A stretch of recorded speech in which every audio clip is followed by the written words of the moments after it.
तो दोस्तों आज हम फिर से आपके लिए लेकर आए हैं देश दुनिया की सभी ताजा बड़ी खबरें।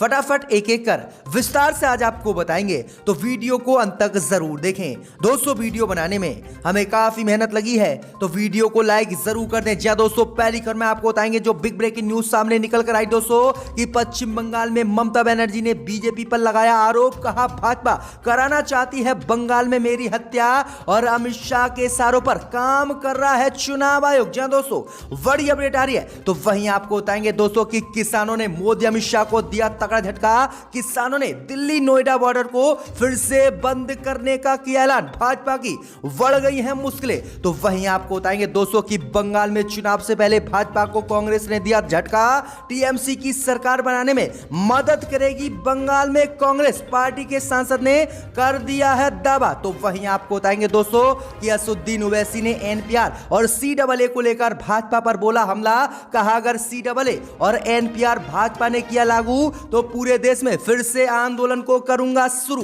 तो वहीं आपको बताएंगे दोस्तों कि उत्तर प्रदेश की सभी पंचायत सीटों पर चुनाव लड़ने का कांग्रेस पार्टी ने किया ऐलान, भाजपा की बढ़ गई है मुश्किलें। तो वहीं आपको बताएंगे दोस्तों कि दिल्ली में आज भाजपा के खिलाफ आम आदमी पार्टी करेगी विरोध, केजरीवाल ने दिल्ली से किया ऐलान। तो वहीं आपको बताएंगे दोस्तों कि राहुल गांधी ने संसद में खोली भाजपा की पोल, कहा संसद में खुली चर्चा नहीं कर सकते बीजेपी सांसद, उन्हें दी जाती है स्क्रिप्ट। तो सभी खबरों को आपको एक एक कर बताएंगे दोस्तों, वीडियो को दिल से लाइक कर दें। इसी बीच बट दोस्तों पहली खबर की ओर जो बिग ब्रेकिंग न्यूज सामने निकल कर आई दोस्तों कि ममता बनर्जी ने पश्चिम बंगाल में बीजेपी पर लगाया आरोप, कहा बीजेपी कराना चाहती है मेरी हत्या, चुनाव आयोग दे रहा है भाजपा का साथ। जी दोस्तों, आपको बता दें ये बड़ी खबर सामने निकल कर आई दोस्तों कि पश्चिम बंगाल की मुख्यमंत्री ममता बनर्जी ने आज भाजपा पर बड़ा आरोप लगाया है। ममता बनर्जी ने एक रैली के दौरान भाजपा पर आरोप लगाया है कि भाजपा मेरी हत्या पश्चिम बंगाल में कराना चाहती है और निर्वाचन आयोग भाजपा का साथ दे रहा है। ममता बनर्जी ने निर्वाचन आयोग सहित भाजपा पर आरोप लगाया है कि निर्वाचन आयोग ने मेरी सुरक्षा तक हटा दी है। वहीं आगे केंद्र की मोदी सरकार पर निशाना साधते हुए ममता बनर्जी ने कहा है कि केंद्र की मोदी सरकार के सभी मंत्री बंगाल में हैं, कई होटल बुक कर लिए गए हैं और यहां मेरी हत्या की साजिश रची जा रही है। ममता बनर्जी ने कहा है कि आखिर सुरक्षा मेरी चुनाव आयोग ने क्यों हटाई है, क्या कारण है। आगे ममता बनर्जी ने कहा है कि मैं व्हील चेयर पर ही बैठकर रैलियों को कर रही हूं। कुछ दिन पहले ममता बनर्जी पर कथित हमला हुआ था जिसमें ममता बनर्जी घायल हो गई थी। तो ये बड़ी अपडेट आई दोस्तों कि ममता बनर्जी ने यह बड़ा आरोप लगाया है। वहीं आगे ममता बनर्जी ने कहा है कि गृह मंत्री अमित शाह चुनाव आयोग को चला रहे हैं और जो गृह मंत्री अमित शाह और भाजपा कहती है वही चुनाव आयोग करता है, चुनाव आयोग भाजपा का गुलाम हो गया है। तो ये बड़ी अपडेट आई दोस्तों, बड़ा हमला ममता बनर्जी ने भाजपा पर आज बोला है। इसी बीच बट दोस्तों अगली खबर की ओर तो किसानों ने किया ऐलान, दिल्ली नोएडा बॉर्डर को फिर से किया जाएगा बंद। जी दोस्तों, आपको बता दें ये बड़ी खबर सामने निकल कर आई दोस्तों कि नए कृषि कानून के विरोध में दिल्ली की सीमाओं पर किसान पिछले 3 महीने से डटे हुए हैं। अपनी मांगों और आंदोलन को मजबूत बनाने के लिए किसान नेता कुछ न कुछ आयोजन कर रहे हैं। ऐसे में चर्चा हो रही है कि किसान फिर से दिल्ली नोएडा बॉर्डर को ब्लॉक करने वाले हैं। इसे लेकर भारतीय किसान यूनियन के नेता और प्रवक्ता राकेश टिकैत ने ऐलान भी किया है। राकेश टिकैत ने कहा है कि यह बात सच है कि हम दिल्ली नोएडा सीमा को फिर से ब्लॉक करने वाले हैं। वहीं आगे राकेश टिकैत ने कहा कि जल्द ही तारीखों का ऐलान होगा और दिल्ली नोएडा बॉर्डर को फिर से बंद किया जाएगा। वहीं आपको बता दें कि किसान नेता राकेश टिकैत ने कहा है कि 26 मार्च को पूरे देश को एक बार फिर से हम बंद करेंगे और दिल्ली नोएडा बॉर्डर सहित पूरे देश की सभी सड़कों को बंद करेंगे और किसी भी कीमत पर किसी गाड़ी को नहीं चलने देंगे। जब तक मोदी सरकार कृषि कानून को वापस नहीं लेगी तब तक हमारा आंदोलन जारी रहेगा। तो ये बड़ी अपडेट आई दोस्तों कि किसानों ने दिल्ली नोएडा बॉर्डर को फिर से बंद करने का ऐलान कर दिया है। इसी बीच बट दोस्तों अगली खबर की ओर तो पश्चिम बंगाल में चुनाव से पहले कांग्रेस ने भाजपा को दिया तगड़ा झटका, पश्चिम बंगाल में ममता की सरकार बनाने में मदद करेगी कांग्रेस। जी दोस्तों, आपको बता दें बड़ी खबर सामने निकल कर आई दोस्तों कि पश्चिम बंगाल में विधानसभा चुनाव से पहले ही कांग्रेस ने आज भाजपा को तगड़ा झटका दिया है, जिसके बाद भाजपा को बड़ा झटका बंगाल में लग गया है। दरअसल आपको बता दें कि कांग्रेस पार्टी ने पश्चिम बंगाल में ऐलान किया है कि टीएमसी की सरकार बनाने में कांग्रेस पार्टी मदद करेगी। अगर टीएमसी की 10-5 सीटें कमाई और सरकार बनाने का मौका मिला तो कांग्रेस पार्टी टीएमसी को पश्चिम बंगाल में समर्थन देगी और ममता बनर्जी की सरकार बनाएगी। वहीं आपको बता दें कि बंगाल के मालदा दक्षिण से लोकसभा सांसद अबू हाशमी खान चौधरी का कहना है कि उनकी पार्टी टीएमसी को उसके बर्ताव की वजह से पसंद नहीं करती, लेकिन ममता बनर्जी की पार्टी सांप्रदायिक नहीं है।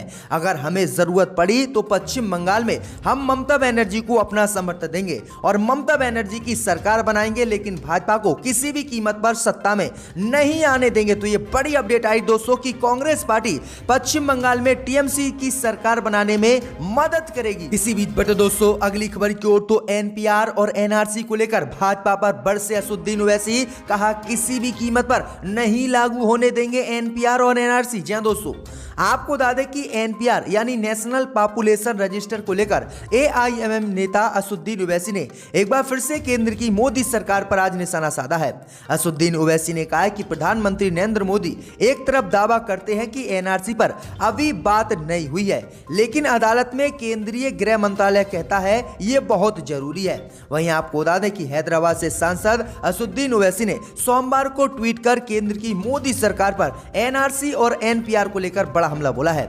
असदुद्दीन ओवैसी ने कहा है कि सरकार ने कहा था कि एनपीआर और एनआरसी के लिए कागजातों की जरूरत नहीं पड़ेगी, लेकिन अब एनपीआर का मैनुअल कह रहा है कि डॉक्यूमेंट मांगा जाएगा। वहीं आगे असदुद्दीन ओवैसी ने कहा है कि 2019 का एनपीआर प्री टेस्ट सिर्फ एक सवाल उठता है जो सिटीजनशिप से जुड़ा हुआ है। असदुद्दीन ओवैसी ने कहा है कि प्रधानमंत्री मोदी ने कहा था कि एनआरसी पर चर्चा नहीं हो रही है, लेकिन गृह मंत्रालय अदालत में इसे जरूरी बता रहा है। ओवैसी ने कहा है कि एनपीआर एनआरसी सिर्फ लोगों पर एक बोझ है जिसका कोई भी फायदा नहीं है। असदुद्दीन ओवैसी ने कहा है कि अगर एनपीआर शुरू हुआ तो फिर से हमारा आंदोलन शुरू होगा और राज्य सरकारों को भी इस पर अपना स्टैंड साफ करना चाहिए। हर किसी को सीएए, एनपीआर और एनआरसी का विरोध करना चाहिए। तो ये बड़ी अपडेट आई दोस्तों कि असदुद्दीन ओवैसी ने एक बार फिर से एनपीआर, एनआरसी और सीएए को लेकर आंदोलन करने का ऐलान कर दिया है, जिसके बाद भाजपा की मुश्किलें बढ़ गई हैं।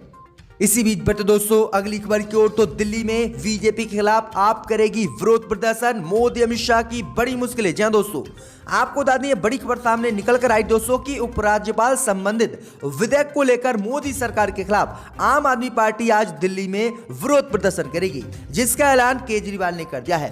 दरअसल आपको बता दें कि दिल्ली के मंत्री और आम आदमी पार्टी के सांसद, विधायक एवं पार्षद उपराज्यपाल को व्यापक शक्ति देने वाले केंद्र की मोदी सरकार के विधायक के खिलाफ आज दिल्ली के जंतर मंतर सहित पूरे दिल्ली में विरोध प्रदर्शन करेंगे।